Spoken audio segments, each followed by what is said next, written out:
Hello friends, this is Soma here and welcome to build career channel. तो आज हम देखेंगे इंटरनेशनल मॉनेटरी फंड यानी कि आईएमएफ को। तो ये फर्स्ट पार्ट है, मैं इसको 2 पार्ट में करवाने वाली हूँ। सेकेंड पार्ट में मैं आपको कोटा, एसडीआर और बहुत सारी जो फैसिलिटीज़ हैं उनको हम देखेंगे। ओके, तो आईएमएफ रिलेटेड मैं सारे पॉइंट्स को क्लियर करूँगी क्योंकि एग्ज़ाम के लिए बहुत इंपॉर्टेंट है। हर एग्ज़ाम में इससे क्वेश्चन बनते ही हैं। ओके, तो आज हम इसकी बेसिक्स क्लास को करेंगे, सेकेंड क्लास में हम इसकी नेक्स्ट पार्ट को करने वाले हैं। ओके, चलिए स्टार्ट करते हैं आज की क्लास।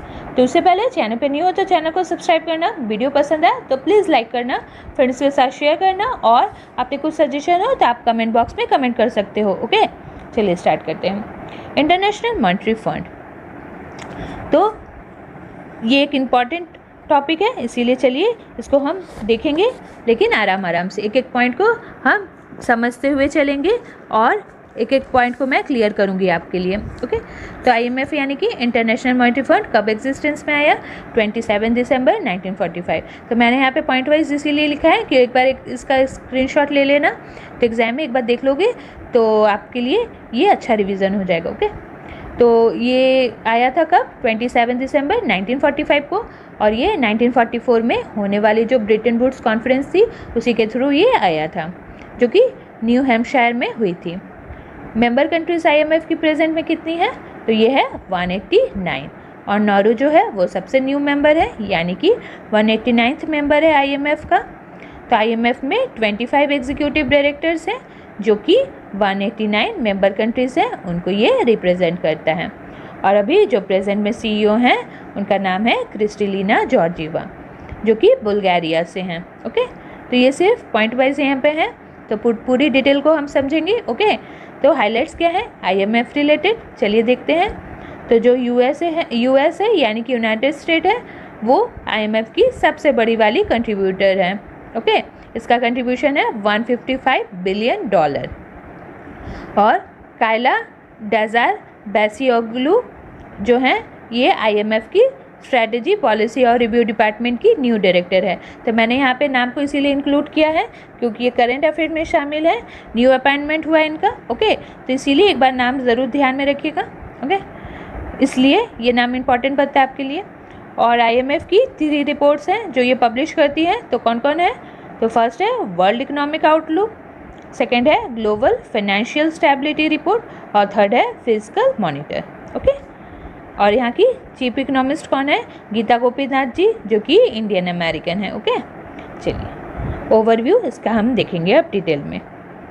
तो आईएमएफ यानी कि इंटरनेशनल मॉनेटरी फंड एक स्पेशलाइज्ड ऑर्गेनाइजेशन है जो बेसिकली लेंडिंग पर्पस के लिए काम करता है। ओके, इसका काम है मेंबर्स को लेंडिंग सर्विसेज प्रोवाइड करना, और भी बहुत सारी काम है जो हम डिटेल में देखने वाले हैं।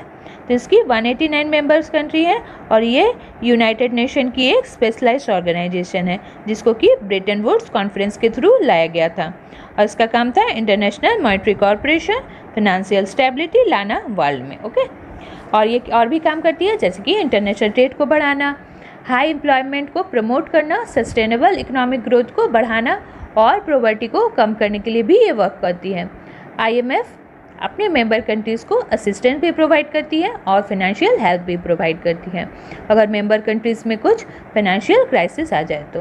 ओके, और डेवलपिंग कंट्रीज़ के लिए पॉवर्टी रिडक्शन और क्या करती है, उन डेवलपिंग कंट्रीज़ की मैक्रो लेवल पर इकोनॉमिक स्टेबिलिटी आए, इसके लिए भी ये वर्क करती है। ओके, तो ये तो हो गई ओवरव्यू। इसकी 3 मेन वर्क क्या है, फंक्शंस क्या है, इसको ध्यान में रखिएगा। तो फर्स्ट है इंटरनेशनल मॉनेटरी कॉर्पोरेशन को प्रमोट करना, सेकेंड है एक्सचेंज रेट जो होती है करेंसीज में, उनको एक्सचेंज रेट को स्टेबलाइज रखना, और थर्ड है इंटरनेशनल लिक्विडिटी को स्पेंड करना। ओके, चलिए हिस्ट्री देखते हैं अब, उसके पहले इंपॉर्टेंट पॉइंट को देखेंगे। तो नायरो को 189 ये लेटेस्ट मेंबर है। ओके, इसीलिए ध्यान में रखिएगा। इससे पहले साउथ सूडान थी 188 मेंबर, जिसने ज्वाइन किया था 2012 में। ओके, आईएमएफ को। तो आपके मन में ये क्वेश्चन ज़रूर आ रहा होगा कि इंडिया ने कब ज्वाइन किया। तो इंडिया जो थी वो एक फाउंडिंग मेंबर थी, और ये कब से ज्वाइन किया है, मतलब आईएमएफ की स्टार्टिंग से ही ये मेंबर है। ओके, तो ये फाउंडिंग मेंबर है क्यों कहा मैंने? क्योंकि फाउंडिंग मेंबर का मतलब क्या है? जब इंडिया IMF की फाउंडेशन यानी कि नींव रखी गई थी इंडिया, तभी से इसकी मेंबर है। ओके, तो क्वेश्चन अराइज होता है कि IMF को बनाने की ज़रूरत क्यों पड़ी, क्या रीज़न था इसके पीछे? तो रीज़न ये था कि जो फर्स्ट वर्ल्ड वॉर और सेकेंड वर्ल्ड वॉर हुई थी, इससे बहुत सारे नुकसान झेलनी पड़ी थी वर्ल्ड को, पूरे वर्ल्ड की इकनॉमी इससे फेस कर रही थी और बहुत सारी फाइनेंशियल क्राइसिस आ गई थी। तो इस लॉस के देखते हुए एक मीटिंग की गई, उस टाइम पे जो वो फेस कर रही थी, पूरी वर्ल्ड फेस कर रही थी, इसको देखते हुए एक मीटिंग की गई। तो 1944 में 44 कंट्रीज़ जो थी उन्होंने मिलकर ब्रिटेन वुड्स में, जो कि हैम्पशायर में थी, वहाँ पे एक मीटिंग की, जहाँ पर ये डिस्कस किया गया कि फर्स्ट और सेकेंड वर्ल्ड वॉर में होने वाली भयंकर आर्थिक या कह लो आप इकोनॉमिक कंडीशन को सही करने के लिए एक ढांचा या फ्रेमवर्क बनाने की ज़रूरत थी।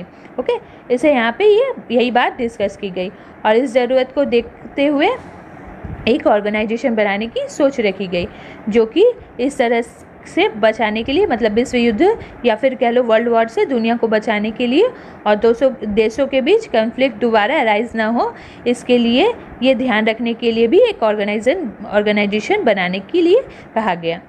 तो क्या हुआ था, 1929-30 में ग्रेट डिप्रेशन की सिचुएशन भी आ गई थी इस वर्ल्ड वॉर के कारण। तो ये सबसे बचने के लिए, जो इकोनॉमिक कंडीशन बुरी ना हो, इस सबसे बचने के लिए मीटिंग में 44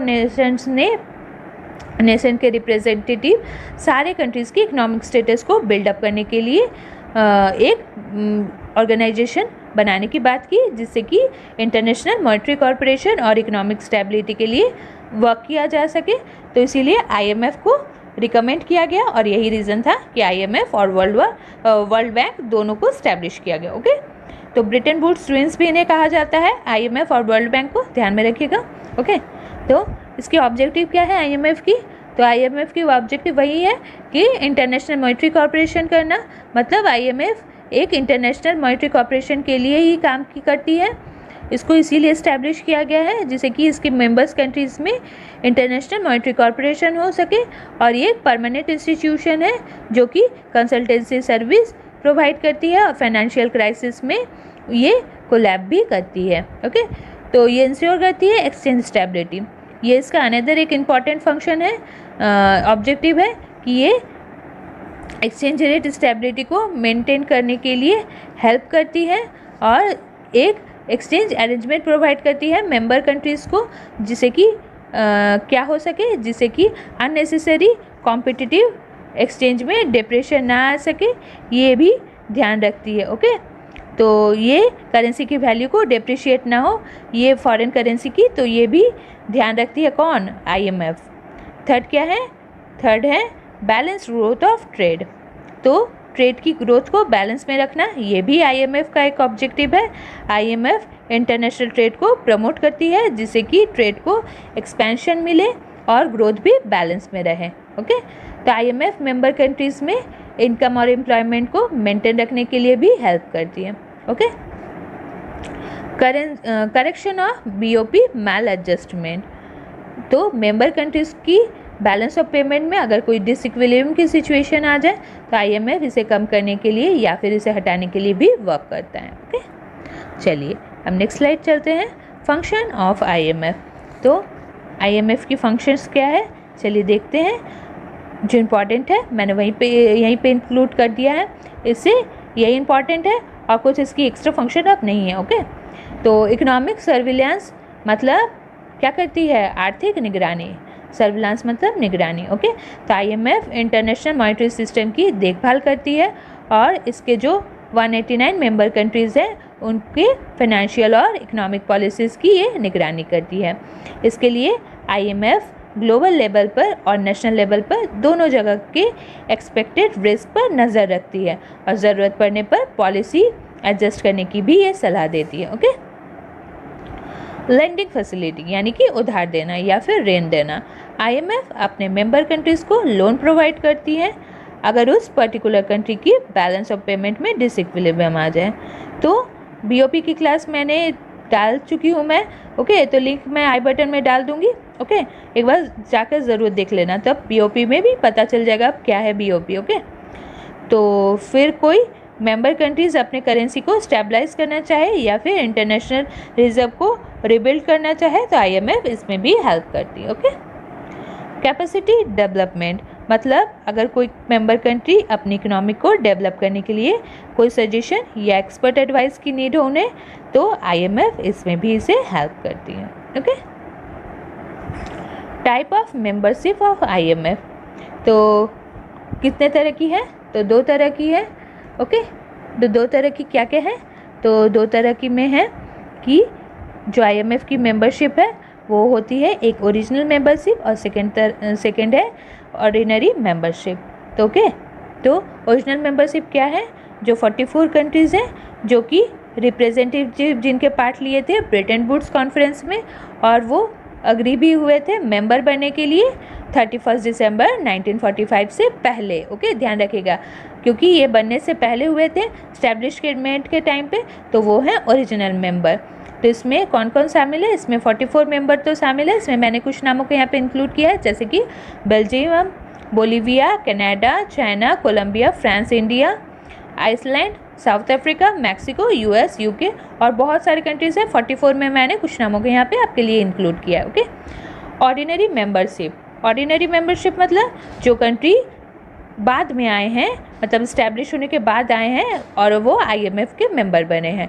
तो IMF के पास ये अथॉरिटी है, वो चाहे तो कोई मेंबर को इसमें सस्पेंड कर सकता है। ओके, और मेंबर भी फ्री हैं, अगर वो चाहें तो इससे आप IMF को वो छोड़ भी सकते हैं। तो ऑर्डिनरी मेंबर में कौन कौन शामिल है? Belarus, Nauru, South Sudan, Eritrea. तो और भी बहुत सारे नाम हैं, तो मैंने यहाँ पे कुछ नामों को यहाँ पे इंक्लूड किया। ओके, तो मेंबर कंट्रीज़ की ऑब्लिगेशंस क्या क्या हैं? तो मेंबर कंट्रीज़ की ऑब्लिगेशन है कि उन्हें क्या करना होगा? उन्हें जो कोड ऑफ कंडक्ट है जो कि आर्टिकल ऑफ अग्रीमेंट में दिए गए हैं उनके लिए अग्री होना पड़ेगा, उन्हें मानना पड़ेगा। उन्हें क्या करना पड़ेगा? कोटा सब्सक्रिप्शन पे करना पड़ेगा। ओके, फॉरेन करेंसी के एक्सचेंज पर मेंबर कंट्री की रेस्ट्रिक्शन लगा नहीं सकता। ओके, जो मतलब जो मेंबर कंट्री है वो फॉरेन करेंसी के एक्सचेंज पर मेंबर कंट्री रेस्ट्रिक्शन नहीं लगा सकता, और जो इकोनॉमिक पॉलिसी दूसरे देश की इकोनॉमी को अफेक्ट करता है मेंबर कंट्री वो भी अप्लाई नहीं कर सकता। तो वोटिंग पावर कौन डिसाइड करता है IMF में? तो वोटिंग पावर डिसाइड करता है कोटा के बेसिस पे होता है। ओके, तो यहाँ तक ही हम आज करने वाले हैं, और सेकेंड क्लास में मैं सारी इंपॉर्टेंट पॉइंट जैसे कि रिसोर्सेज उनकी हो गई या फिर IMF की स्ट्रक्चर क्या है, मैं इन सबको इंक्लूड करने वाली हूँ। ओके, तो वो भी इंपॉर्टेंट क्लास होने वाली है। ओके, तो वीडियो अगर पसंद आए तो लाइक शेयर करना और चैनल को सब्सक्राइब करना। Thank you for watching.